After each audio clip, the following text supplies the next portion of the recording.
مرحبا بكم في قناة الإخبار الآن. القناة التي ستجدون ملخص الأحداث السياسية والرياضية. لا تنسى الاشتراك وتفعيل زر الجرس ليصلك كل جديد. عقد المكتب المديري للجامعة الملكية المغربية لكرة القدم اليوم الثلاثاء بمركب محمد السادس لكرة القدم بالمعمورة ضواحي سل، اجتماعا تطرق للعديد من النقاط. وعبر فوزي لقجع رئيس الجامعة الملكية المغربية لكرة القدم أصالة عن نفسه ونيابة عن أعضاء المكتب المديري عن اعتزازه بالتشريف الذي خص به الملك محمد السادس أعضاء المنتخب الوطني الذين شاركوا في نهائيات كأس العالم الأخيرة التي أقيمت بقطر.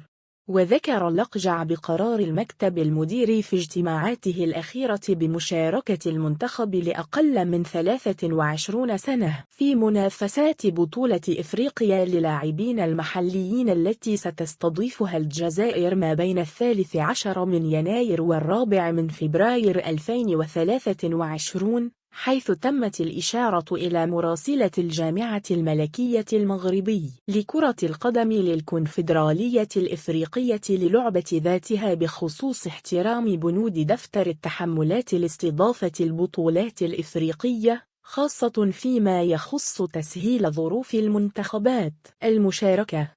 وأفاد رئيس الجامعة الملكية المغربية لكرة القدم بأن الهيئة الرياضية التي يترأسها طالبت بسفر المنتخب الوطني إلى مدينة قسنطينة التي ستستضيف مباريات النخبة المغربية في هذه البطولة عبر رحلة مباشرة انطلاقا من مدينة الرباط وبواسطة طائرة خاصة للخطوط الملكية المغربية لناقل الرسمي للمنتخبات الوطنية. وفي حال رفض ذلك فقد قرر المكتب المديري بالإجماع عدم المشاركة في هذه البطولة. وفي السياق ذاته اتفق المكتب المديري للجامعة الملكية المغربية لكرة القدم على أن منافسات البطولة الوطنية الاحترافية لن تتوقف في حال مشاركة المنتخب الوطني في بطولة إفريقيا للاعبين المحليين.